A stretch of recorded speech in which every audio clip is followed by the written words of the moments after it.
তুমি কি ভাঙছো বাবা খাইছো না বাবা খাই নাই আমি ওই যে কিরিম টির মাছ এমনি নিজে খাইছি।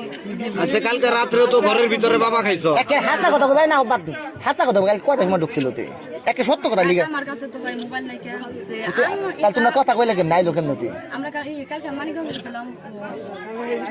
মানিগঞ্জ কোথায় গেছে হলে না কালকে গেছিলাম ডাক্তার কি হইছে তোমার সমস্যা তোমার আমার যে গাইনি ডাক্তার কত সময় ছিল 11টা কাছাকাছি সারা এখানে আছে যদি তোমার সকালে ইচ্ছা করে বার করে দিতে পারতাম সকালে গেল না কে সকালে আরে ভালোবাসার ঘুম রে আসিস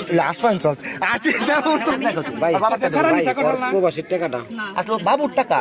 সব কি আছে বোন স্বপ্ন সত্য কথা কইছে এটাও বাবু গেলে দেখতে সব কিছু না দেবো আমার কাছে এমনি যে লাখ টাকা দিছে 50,000 টাকা দিছে এমনি কোনো টাকা দেয় দিছে আগে যদি দিছে আমার আব্বারা তুলতে এনে কোন 4,000 টাকা দিয়ে দেওয়াইছে আমি একটা টাকা রাখিনি সেই সময় আমি বাজার করছি সেই সময় আমার পোলা পেটে ঠিক সেই সময় আমার পোলা পেটে না মহিলা সৎ একে সৎ আমার পোলা পেটে শুনকে তারপরে আমি আদি করি নাই কে আচ্ছা এই তুমি একটু আগে বললা তোমার আব্বুর কাছে টাকা দিছে কত লাখ টাকা দিছে তোমার আব্বু কত লাখ টাকা দিছে কি এই যে এক মাসে 32,000 টাকা দিছে 15,000 টাকা ঠিক আছে তো এই টাকা এখন তুমি চলে গেলে এই টাকাটি বাবুর দিব কে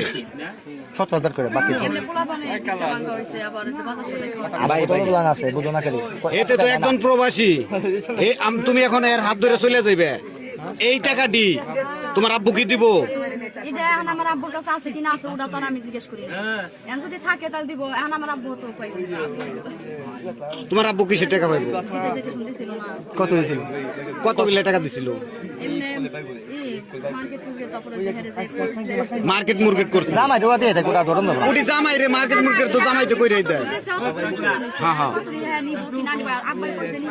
আচ্ছা ভালো কথা আলহামদুলিল্লাহ নিব না তাইলে এখন যেই টাকাগুলা শ্বশুরের কাছে দিছে এগুলা কি ফেরত পাবে সে না তোমার এখনকার বিচার